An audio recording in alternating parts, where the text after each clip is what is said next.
now going to cover a story on the executive branch. September 11th, 1789, President Washington's first cabinet member, Alexander Hamilton, was approved by the Senate. Washington created a cabinet to aid him with major decisions, though the final decision is the president's. Alexander is now the Secretary of the Treasury, helping Washington with anything money-related. Someone from the Senate says Hamilton was an obvious choice for Washington's cabinet, and the Senate approved Hamilton within minutes, also says the witness. Section 1 in the Constitution states the judicial power of the United States shall be vested in one Supreme Court, and in such inferior courts as the Congress may from time to time ordain and establish. This is exemplified in the Dred Scott case. He lived in Wisconsin, where slavery was banned by the Missouri Compromise. He then returned to Missouri as a slave and worked and wanted freedom. Bill Henderson has had his court trial on July 16, 2011. He had been arrested early Monday night the week before. He had been invading houses and stealing valuable items. At his trial, the jury had decided that he was guilty. Then he was sentenced to 50 years in prison. After he was sentenced to 50 years in prison, his bail was set at $1 million. Henderson then began shouting it wasn't a fair bail amount, and he was then taken back to his cell by a police officer. His lawyer, Dan Griffin, talked to the judge, and the judge agreed to bring Henderson back out. Elizabeth Jones from the jury said when Henderson was brought back in the courtroom, he was shouting the Eighth Amendment, which is excessive bail should not be required, nor cruel and unusual punishments over and over again. No word on whether or not his bail amount was lowered, or if the judge let the bail at $1 million. Great story. Now here's Isa with a story from the legislature. In April of 1866, Congress met in the Capitol building to discuss the ratification of the Civil Rights Act. I've met with both houses to see the process and get their opinions on this act, which declares freedmen to be full citizens and have the same rights as whites. Northern House of Representatives? I was always for the Civil Rights Act. Slavery hasn't been in my favor for a long time now. By the time we were to discuss whether or not to pass the bill, the House was split in half, practically. But since the Northern reps have more people, it was agreed to put the bill into action. First, we had to turn it to the Senate to pass. Thank you, Susan.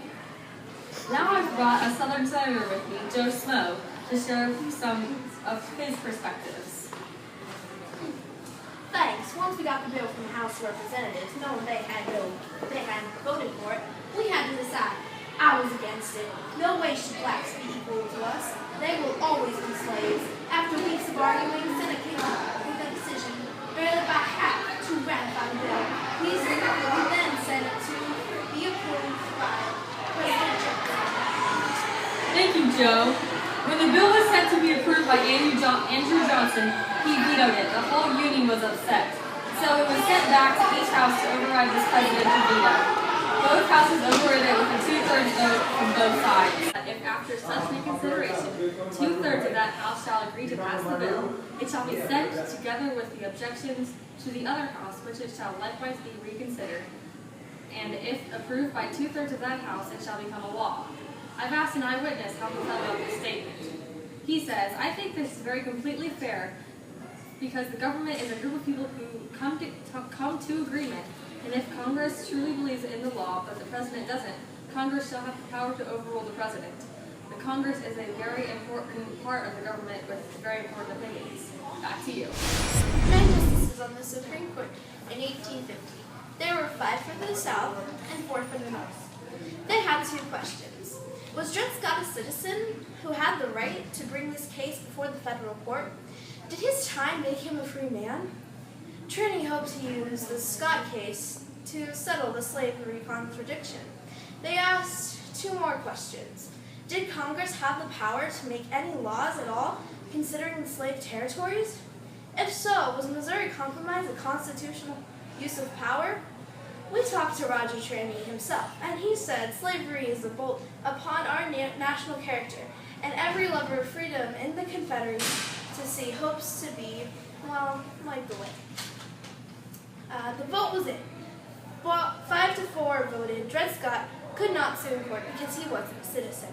He also rejected his stay in Wisconsin that made him a free man. The Missouri Compromise was deemed unconstitutional, and they got rid of it and let slave owners keep their property. On April 26, 2013, a group of people are all striking against the government in Washington, D.C. because they believe that the government is following the 9th Amendment, which says the amelioration in the Constitution of certain rights shall not be constructed to deny or disgrace others retained by the people. This group of people say that the government is taking away everybody's rights. They have now been striking for 5 days. One girl from the striking group, Isabella Montgomery, said, "We are standing up for what we believe in, and we are going to get our rights back no matter what it takes." So far, no one has been arrested, and the government is trying to politely get them to go. In 1761, farmers have rebelled against an excise tax on whiskey. Then, in 1763, the tax has been lowered, but in Pennsylvania, farmers are still angry that there is a tax. They believe there should not be a tax, and since Congress sends tax collectors, the farmers tar and feather them. It looks like they will not stop until the tax is completely gone.